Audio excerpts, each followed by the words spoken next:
alingi que non na sambala mama on appelle que non il y a zo prier so les gens moni mutu o po nga na koti na prière bon na memi caméra na assassiné po na nga zo prier bon na mi filmer ngeni oula oula ezali communion na nzambe yo koti na ngata mai oui tu as fait un sacrifice pour nous tu es en train de prier mais c'est là secrètement nzambe ne mo yo bengi ba caméra mobiliser ba filmer yo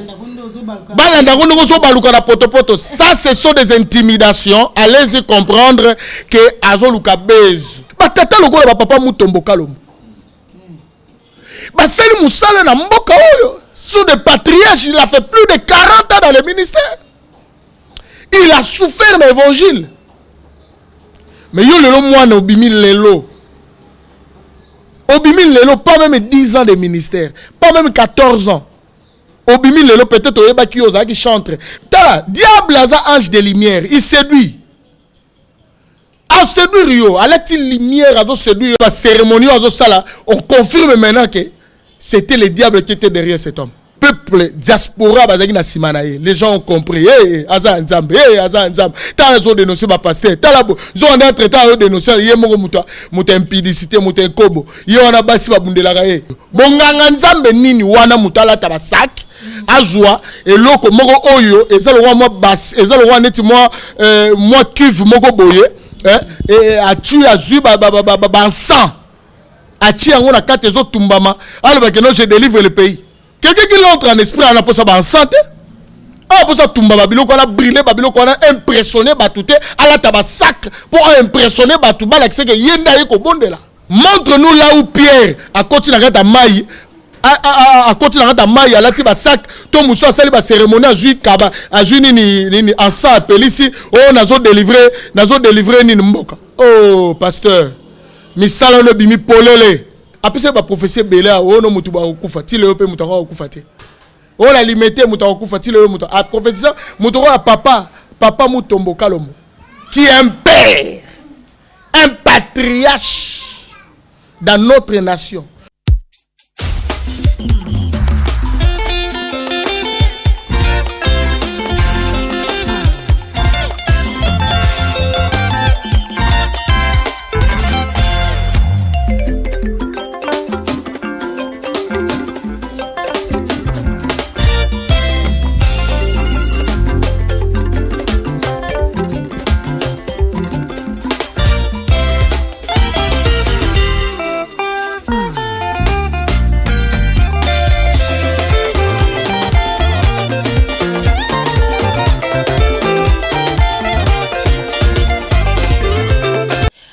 You want a Wikimus, disent les latinistes, Dieu et dans nous vaincrons. Fidèles téléspectateurs, fidèles internautes, bien-aimés dans le Seigneur, bonjour et bienvenue dans ces beaux plateaux du réveil, le réveil magazine Yaboulamuki.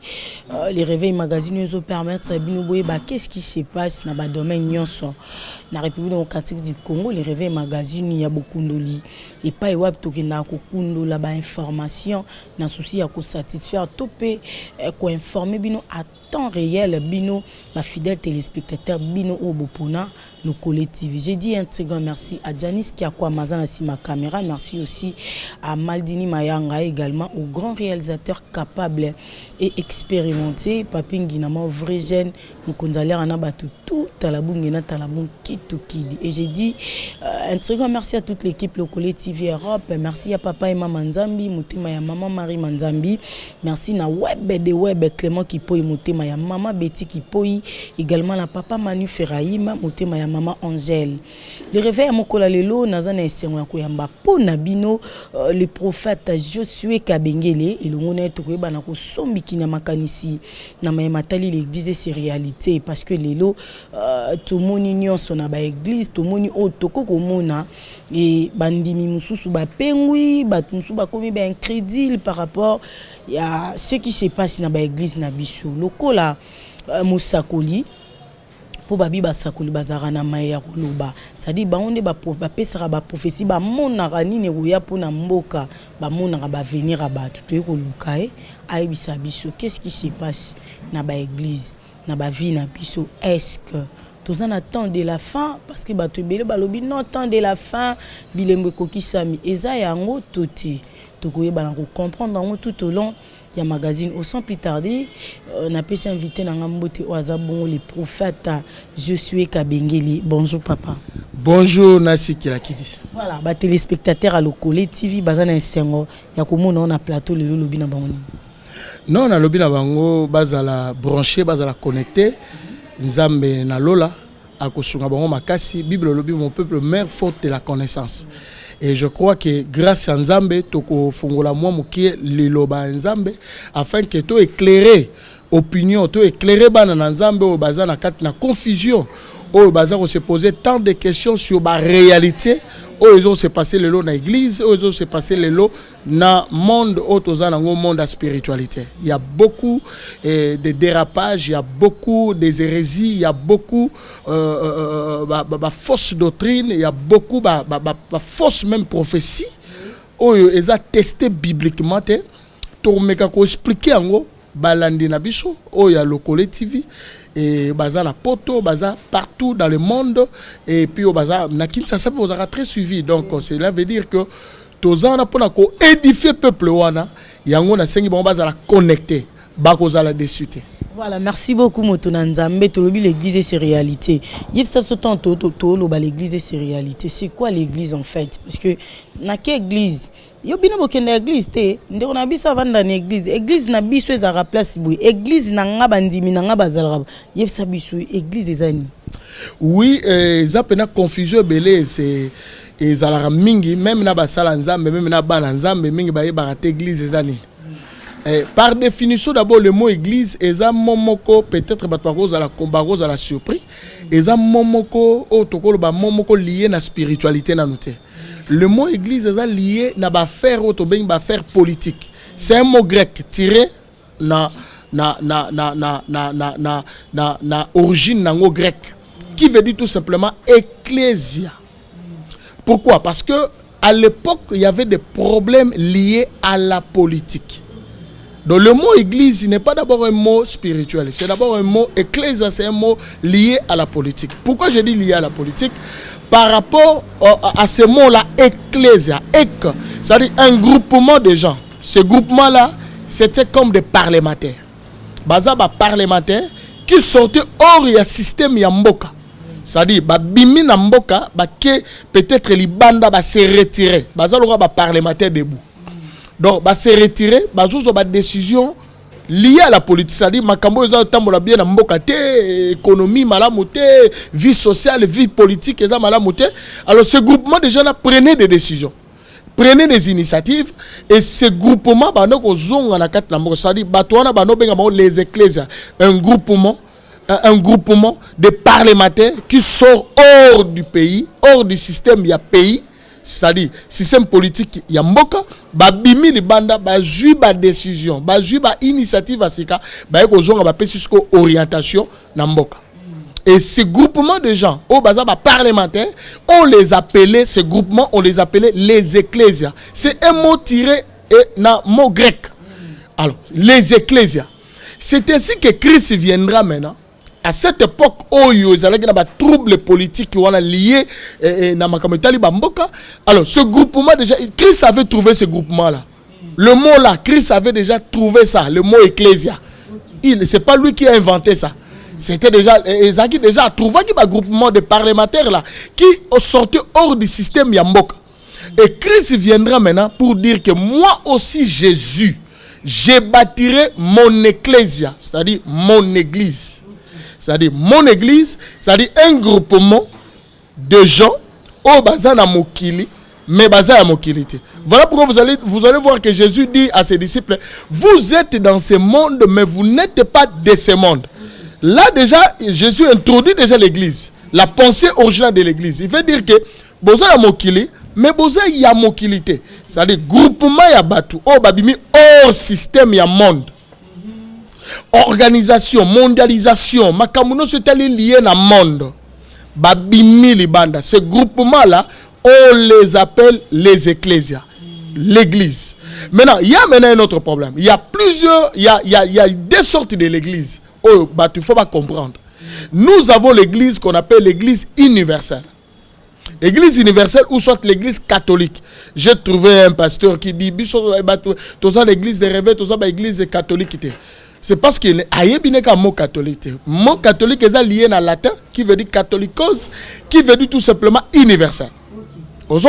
Donc, nous faisons partie aussi de l'église universelle. Donc, l'église que Jésus reviendra prendre, l'église qui est sans tache, sans ruide, donc défaut exaté.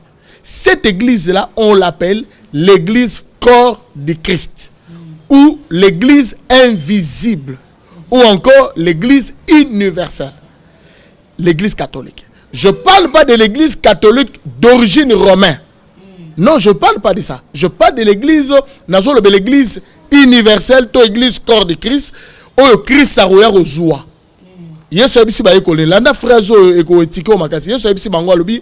Je m'en vais chez le Père, vous, au pluriel, vous préparez une place. Mais comprendre français. Christ a dit, je m'en vais vous au pluriel, vous préparez une place. Je ne peux pas parler à plusieurs personnes. Une place.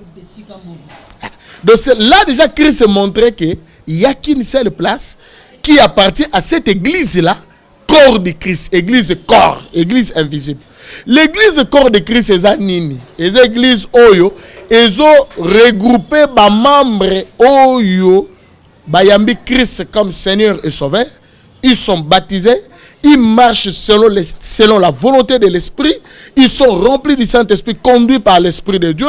Ils opèrent par rapport à l'accomplissement de la volonté de Dieu. Ces groupements de gens-là, Bazali na États-Unis, Bazali na Chine, Bazali na RDC, Bazali na Cameroun, nous formons un seul corps.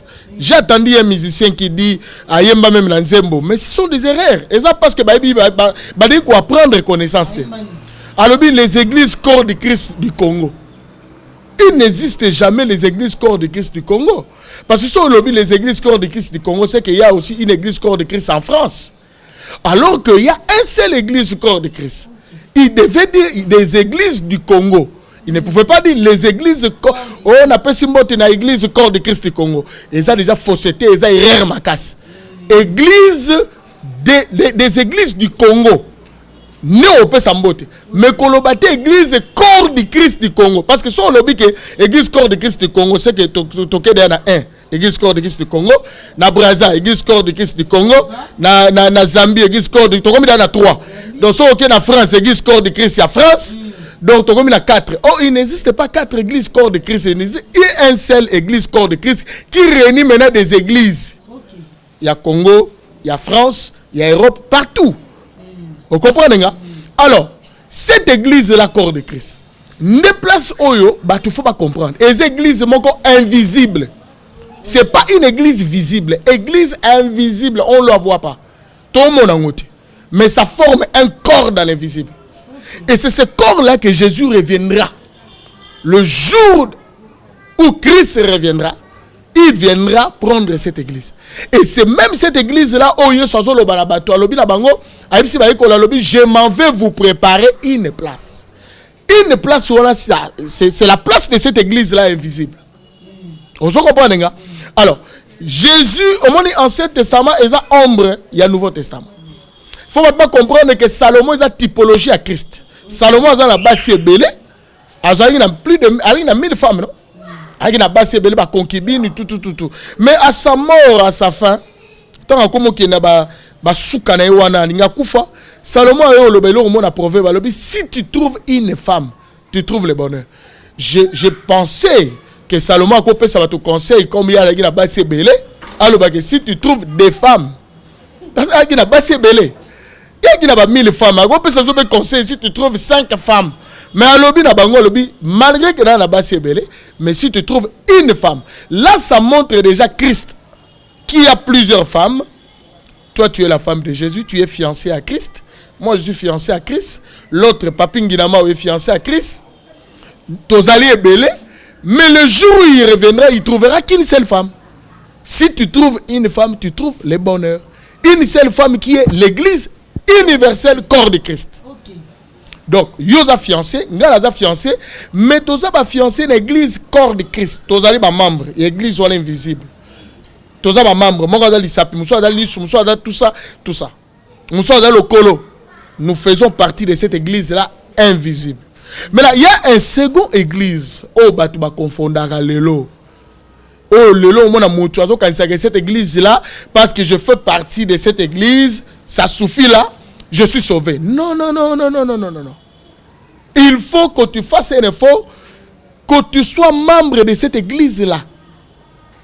Corps de Christ. L'église universelle. Église Yami Balé, et église locale.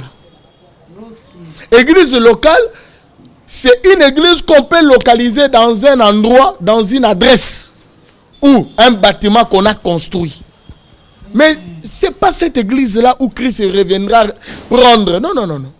Armée de l'éternel, armée de victoire, royaume de solution, Panabiso, Napoto, cité de gloire, cité de ministère. Non, toutes ces églises-là, ça fait partie de l'église locale. C'est-à-dire une église qu'on peut localiser dans un endroit. Na Congo, na Balaba, na avenue tel, Totongi, Tozu bâtiment, Toché, Tozu salle de fête, Tozu loué na kata salle, Wanet na Potomi Balouara salle. Ces églises-là, ce sont des églises locales. Mais na kata église wana, Christ a oya ozwabi sur l'église wana te. Église wana rôle nango ezanini. Et préparer batu. Bakoma ba membre effectif église universelle. Maintenant, cette église locale, eza lokola ville de Tchouar. Ville à Tchouar. Ville à Tchouar, rôle la ville à Tchouar ezagini. Tango Lot, azana Sodome et Gomorrhe. Sodome et Gomorrhe, c'est comme ma impureté ezali, ma soum ezali qui ndumba bakamunyoso. Il fallait ville wana ba brilango, ba tumbango na moto, nzambe atumba ki ville wana. Alors, tango Lot accueilli et que moi si Nathalie Sima, moi ça comme libanga et l'autre a continué chemin na bananae, ba keko se résider na katikati, donc c'est-à-dire de Sodome. Pour ba koma na mboka il fallait ba koma, il a fallu ba transiter, ba ça la transition na ville moko za pembeni wana na katikati. Ville wana ba bengo ville à Tchouar. Cette ville là te prépare pour monter à Sodome et Gomorrhe rejoindre. Ce qui fait que tangu baziki simboka bango bazali na Sodome et Gomorrhe bazika exactement bazo mona na musika. Ce qui se passe. Tchouar, c'est l'église locale. C'est l'église qui te prépare. Voilà pourquoi un homme de Dieu, un pasteur, ou azali membre, ou azali pasteur, azali berger, l'église wana azali lokola leader, l'église locale wana, il faut mission et liboso pasteur wana. Atia yango na kat na makanisi na ye, c'est ce que je veux parler aussi aujourd'hui. Atia na kat na makanisi na ye que nous avons la mission de gagner les âmes.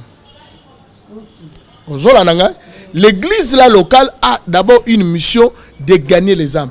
Comment tu peux expliquer dans une église locale, du 1er au 30 de janvier à décembre, le pasteur fait que prêcher sur le matériel. Le pasteur fait que prêcher sur la vie sociale des gens. Yamba, mariage, tout ça, délivrance, voyage. Donc, le pasteur ne tient pas compte qu'il est devant les gens, fumeurs de chanvre. Il est devant les gens, bazali numba, bazali na église locale wana, musicien profane, marambe bele kili kili. Yen église wana, mais yozo te nanu, miette. Ozo te nanu, biloko, de miettes, après. Alors que la Bible dit dans Matthieu chapitre 6 verset 33, cherchez premièrement le royaume des cieux et tout cela vous sera donné par-dessus. Le royaume des cieux ne consiste pas au manger et au boire. Tu ne peux pas lier au royaume Nzambe na makambo matériel. Omoni musala Nzambe vandi à côté ya kaka yango matériel wana. Alors yango zo mo l'autre dans l'église bandimi ba vanda te baza sizité. Bandimi baza sizité même na niveau poto. Même le niveau A, au moins mon numéro pas ça là, une année dans une église et a passé. Donc soit sali 4 mois et pas passé Florent, 5 mois à ça pas passé Josué, 2 mois à ça. Qu'est-ce qu'il est en train de chercher? Le long où il est à Longo Akia, il n'est pas assis. Jésus, avant de nourrir Batou, allié Sabango Mapa, qu'est-ce qu'il a dit? Faites-les asseoir. Bavanda na matiti. Lelo Batouaza assisité. Parce que, pasteur Azo Zoatan, on peut s'enseigner. Les gens ne sont pas baptisés. Comment dans une église locale, tu ne baptises pas les gens? Alors que Christ nous a dit, allez faites de toutes les nations les disciples, en les baptisant au nom du Père, du Fils et du Saint-Esprit. Donc, le oyo, on a mon chrétien, a sali une église 5 ans, 7 ans, 10 ans, a tikala rozala baptisé doté. Le baptême, je vais aussi parler de ça. Parce que le lot autour, on a baptême, mais belé peut moutou a baptisé na kata moto, balexara na nerezara, balexo na kata moto, mousou peut baptême, mousou ya moi litanga et aspersion. Mais à Robin, on baptême, non. Baptissimo, c'est immergé dans. Mais on ne t'a jamais baptisé. On l'équipe dans le renoncement des œuvres mortes. Au koufi, au sekuna esouté. Il n'y a pas une nouvelle ville katinayo. Il y a un chrétien. Toza est belé, mais un chrétien charnel. Voilà. Alors, cette église locale, c'est là pendant ça. Cette église locale, les églises ont préparé biso. N'a pas enseignement. Ils ont baptisé biso dans maï. Ils ont baptisé ça. Seul il y a spiritualité. Seul il y a spiritualité, la biso fait matin. Chrétien ou à un niveau ya on dit tombe sur bon la motema maman to zanga na ba brochure moko je crois ba to poto misuso ba bongo ma na ba tawana ba ko se rappeler na ba fermissement ya auto banango joie kala na ba campus pour Christ ba bimisa ba livre moko boye ba brochure mo miki mo na ba tie croix na kiti croix mususu ezali banda ba tie boule bo cercle boye croix ezali banda tout ça. Donc on montrait là bazo la kisabiso l'homme animal, chrétien charnel, na chrétien spirituel.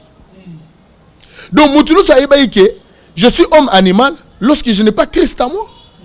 Lorsque Jésus n'est pas dans ma vie. Lelo pour moi na ba croisade, il y a qu'on remettre pendule et koulou sur la carte la vie à batou salut des âmes. Exactement.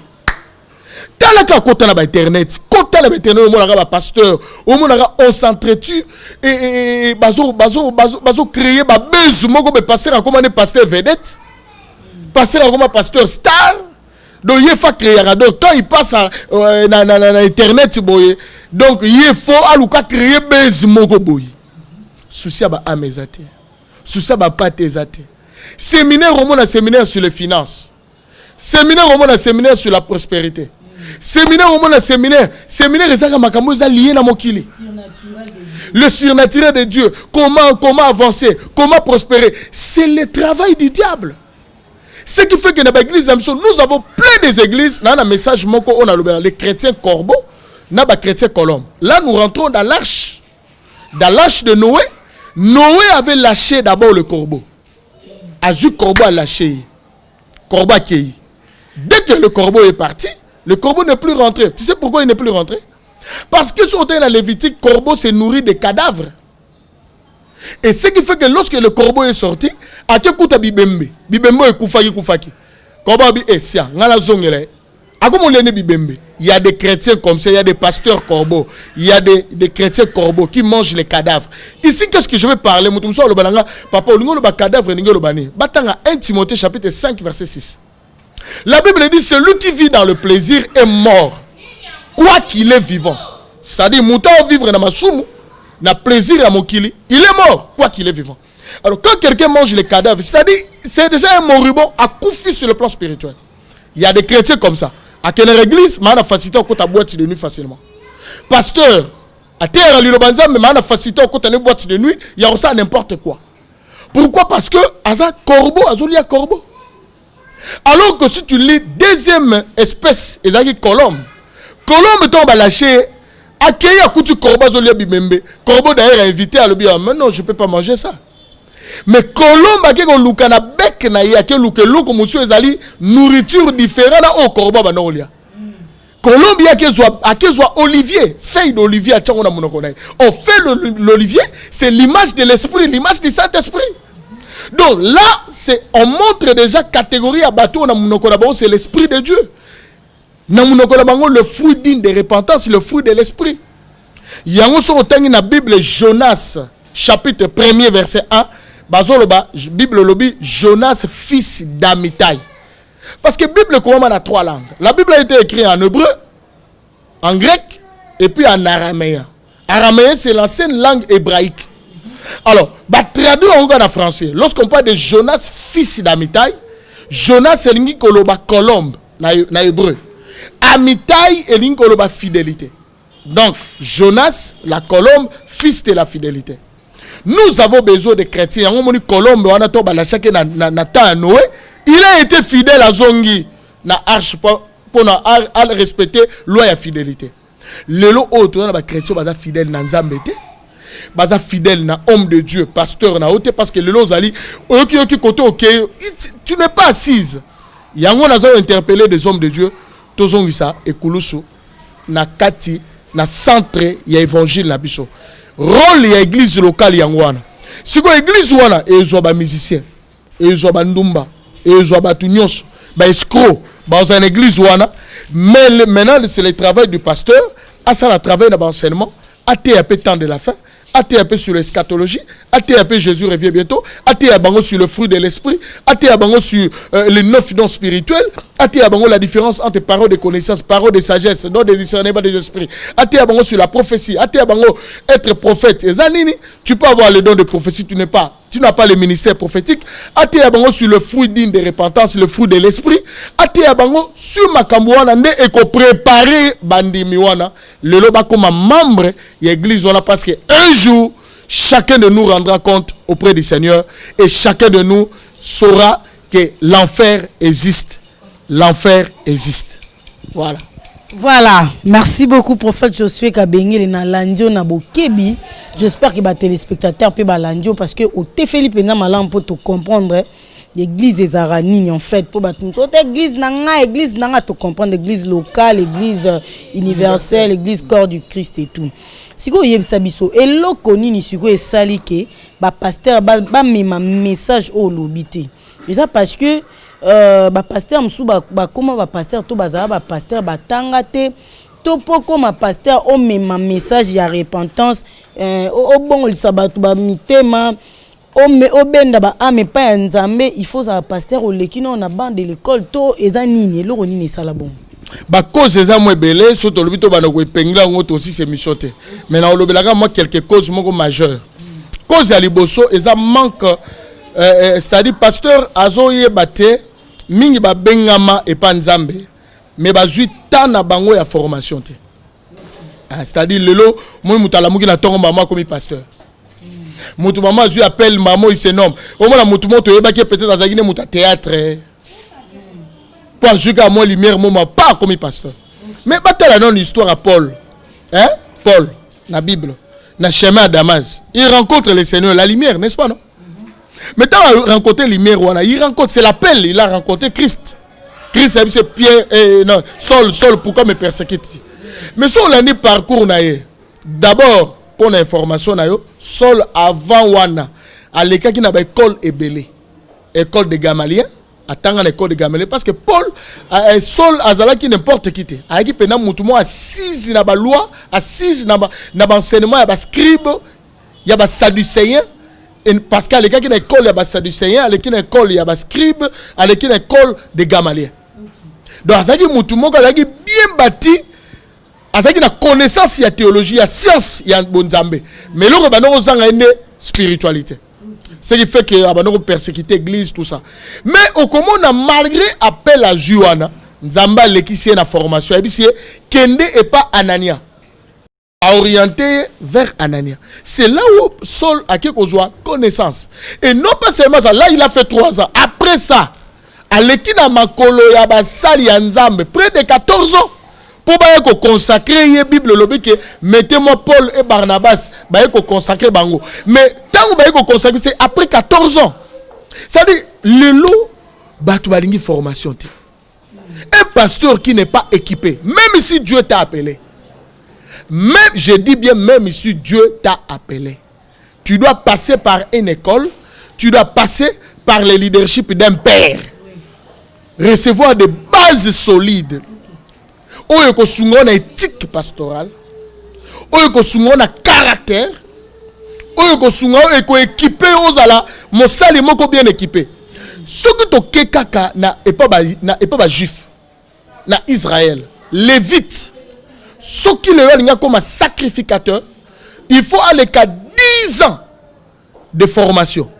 À Kenarawana, bazo formé, bazo préparé pendant 10 ans. Le jeune Samuel était auprès de Samuel, il était auprès d'Élie, en train d'apprendre. Il servait Élie. À ça qu'on apprendre. Lelo on a vu sur Nassi qui dit, il y a des pasteurs parachites. Des pasteurs qui ont parachuté comme ça, donc au parachuté na yo bimi na okabon. Il y a aussi de ceux-là, ils sont entrés dans Moussala Oyo parce qu'ils pensaient que lelo copie ngwana copie pena donc mutavandi pena babule pena ke nonde ezabo na ko malanga pe prophète na Tchalibaya na bano sakola bata poto na bano pesa bata poto baza fragile na yebisa mona ke mais je obi makambo ezo samba aventure ça malelo yo mona mutu azo yebisa muta poto yebisa ke non nzamba tali singa ndenge zabo il faut na ke na orphelinat.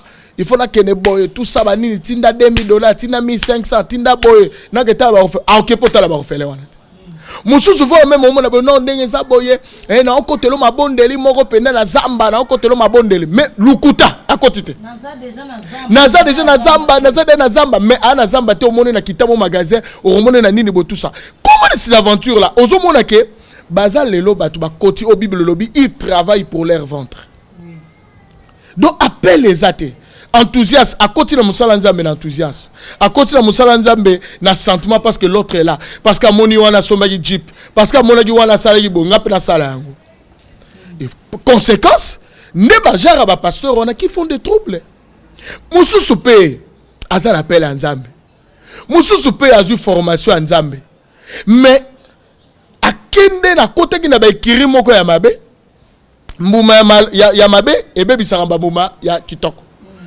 Combien je connais des hommes de Dieu, Azalaki a pasteur, Azalaki plein d'onction, a commis la pote à Pengui. Combien? Moi je connais des pasteurs. Natala Moko, Naebisio, c'était parmi des prédicateurs de l'évangile. Sokazo teya sangomalam. Batbazo lela. Mais na mone pena na poto obina na feti moko bebatie pena ba obina pena nini comme on dit ma fali. Aza lezi pena zo buka na ye pena nzemba fali na teli monobi Seigneur. C'est-à-dire ba genre bongo ba koki gloire te. Parce que tu sais la gloire, et ça peut bien, mais ça peut t'écraser si tu n'es pas préparé sur le plan spirituel. Ba te belé bazala préparer ta comme la poto à moni gloire à poto à moni basi ya poto combien ba pengui combien ba tikinzela nzambe. Donc ba dérapage wana no sozo mona wana oyo tuni question wana ezali via makambo na lobi na wana mauvais entourage mosusu pas côté on enthousiasme mosusu pas côté on habite moko be lucratif sans appel mosusu azali ne actrice azali comédien ayebi na été malama comme pasteur. Combien de nos musiciens le lot azali musicien ka botomo ka comme pasteur. Oh mais faut tika na likabona batanga Juge chapitre 9. Juge chapitre 9 elo bela biso banzete bakei bakezwa Olivier babi Olivier comme roi na biso. Olivier a dit que na ko envier na ko roi na binote renoncerai-je à mon huile. Donc Olivier disait Olivier a dit que na domo na particularité moko za ba pesi za huile. Balongo na ba ke pas figuier a bina ba renoncerai-je à ma figue. Balongo na c'est-à-dire il faut ba ke pas vine et pas vine. Vine a dit renoncerai-je à mon vin. C'est-à-dire lelo oyo mutu so oyemba tikala na talent no ya oyemba. Vous voulez dire pas comme pasteur, comme prophète. Et bien, ministère réseau séché. Mon bon équipement exact, connaissance exacte, tout ça. Maman, même si Dieu t'a appelé, il faut le cas de formation. Nanzela Makolo, il y a un roi, il y a un leader, un pasteur, un père qui t'encadre. Aujourd'hui, molo malé malembe. Pourquoi pas au avancer pour la connaissance, école des ministères, la formation, même la théologie, quoi apprendre, pour avoir équipement nécessaire à la connaissance. Pour ça, la dérapage. Donc, Moutulera, pas transiter, maman, comme prophète. Dans tout le monde appelle musicien moi mokila bongo li motema pesi témoignage to ex magicien moi zaki magicien zaki nganga abongo li motema maman comme prophète comme maman bishop basa guerre. Non, oko comme maman transit comme bishop au transit comme a passé sans formation. Malamo. Non, soit bongoli motema, il faut avoir un renoncement des œuvres mortes, avoir brisement, aller à la formation, avoir bien équipé. Tala, yaya, moto aza bien formé. Oyebe même la langage naïe, oyebe même quand il parle, tu sens vraiment que celui-là a eu équipement solide, il a connaissance à parole ensemble. Moto a vendu bozo sentir que directement moto a équipé na connaissance. Mais mutu yo azu formation te aleki na ba étape mutu azote yo moni mutu na oloba awa na leki ba étape na bongoli motema naza baptisé na mai na longo wana na komi ko beta mbunda na église na longo wana na komi ko animer parce que à l'époque zaki frère Josué il faut animer biso il faut frère mo ba no beta maboko louer donc na seli maramu wana olongwa no komi modérateur na église modérateur olongwa no komi chef intercession komi donc c'est-à-dire na frôler ba étape te olongwa no komi interprète ya pasteur c'est-à-dire nzamba zo matisa yo molo et puis ozo équipement connaissance ya parole ensemble mais là moni mutu aleki ne ba étape nyonso to wana te aleki ba étape wana te azu brisement te malamo pas parachita comme prophète. Mais nous avons un scandale dans l'évangile.